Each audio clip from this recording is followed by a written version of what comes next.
السلام عليكم ورحمة الله وبركاته. ازيكم عاملين ايه؟ انا بصراحة بقالي فترة عمالة افكر عايزة اعمل الفيديو ده، وفعلا يعني لولا الظروف، لولا ان انا اتأخرت عليكم الجهاز ده انا شارياه بقالي داخلة في 3 سنين. الجهاز شغال معايا بسم الله ما شاء الله زي الفل، وهوريكم دلوقتي المكونات بتاعته. انا كنت عملت عنه ريفيو قبل كده على القناة من سنتين تقريبا او سنتين وزيادة، وقلت كل مميزاته. كنت لسه شارياه ولسه ما شفتش بقى العيب الخطير اللي فيه. هما عيبين بصراحة بالنسبة لي انا خلوني ندمت ان انا اشتريته، فقلت والله لازم اوري بقى الناس عشان خاطر ما حدش يبقى لسه بيفكر يشتريه ويبقى مفكر ان هو مثلا زي ما انا كنت فاكر ان هو كله مميزات وبس، او شافوا الريفيوهات بتاعته كلها مميزات وبس وما شافوش العيبين اللي انا شفتهم. فقلت هوريه لكم تاني. بصوا، اولا الجهاز بقى داخل في 3 سنين وزي ما هو تشوفوه كأني لسه شارياه، لولا اللي حصل فيه بس او اللي ضايقني منه هوريه لكم دلوقتي في الفيديو احنا بنتكلم. الجهاز طول ما انت محافظة عليه وبتنضفيه وبعد ما كل استعمال تنشفيه وترجعيه مكانه تاني هتلاقيه جديد معاكي طول العمر، لغاية ما بعد الشر يجراله حاجة بقى وترميه.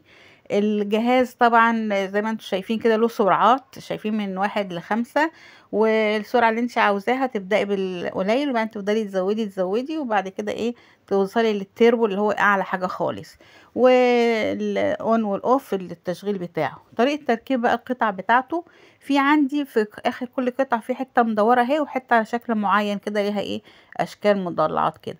هنشوف الشكل اللي شبهه بنحطه فيه عشان نفتح ننزل اللوك ده لتحت كده هتلاقي العينين دول فتحوا.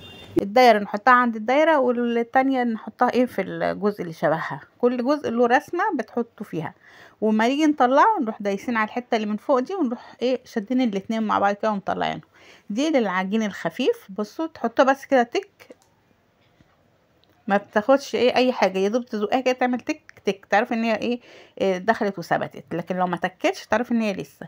هنشغله. بصوا ادي السرعات بتاعته اهي من 1 ل5، من 1 ل5 اهي. وفي اعلى حاجه التربو، انا بصراحه مثبتها على التربو على طول، بس على حسب لو بتعملي عجين خفيف تبداي بالقليل كده عشان دي ما تطيرش وتبهدل الدنيا، وبعد كده تروح ايه مزوده براحتك. ادي نفس الطريقه برضو ايه مضرب البيض اهو. الدايرة دي تحطيها في مكانها المدورة بتاعتها، والشكل التاني تحطيه في مكانه. الشكل كل شكل له المكان بتاعه. بنزقهم كده يعملوا تك، يبقى كده ايه اللوك يشتغل ركبت ومش هتقع منك. وانتي بتشيليها تروحي داسه على الحته اللي من فوق اهي دي، ايوه دي، وتروحي ايه شاده الاتنين مع بعض كده بيروحوا طالعين بمنتهى السهوله. وهي عايزه بقى تعملي الحته بتاعه الهاند بلندر دي بقى اهي، تطلعي لفوق كده وتحطيها دوب تلفي. بصي كده يمين تك، ما بتكش ايه مسكت. مشكلته بقى معايا في ايه؟ هما مشكلتين. المشكله الاولى ان هو لما ببقى شايلاه كده وبعمل بيه بيبقى تقيل على ايدي، شايله كل الجهاز ده انا ايدي بتوجعني عشان افضل اضرب بقى كان طماطم او اضرب عدس او اضرب اي حاجه بيه وانا شايلاه ايدي. بص ببقى محمل على ايدي تقيل. اجي احط كده مثلا الحله بتبقى كبيره بتاعت العدس او عامله حاجه كبيره، طماطم مثلا بعمل صلصه طماطم بتبقى الحله مليانه فبتبقى الحله عاليه، اجي احطه ما بيبقاش داخل في الحله.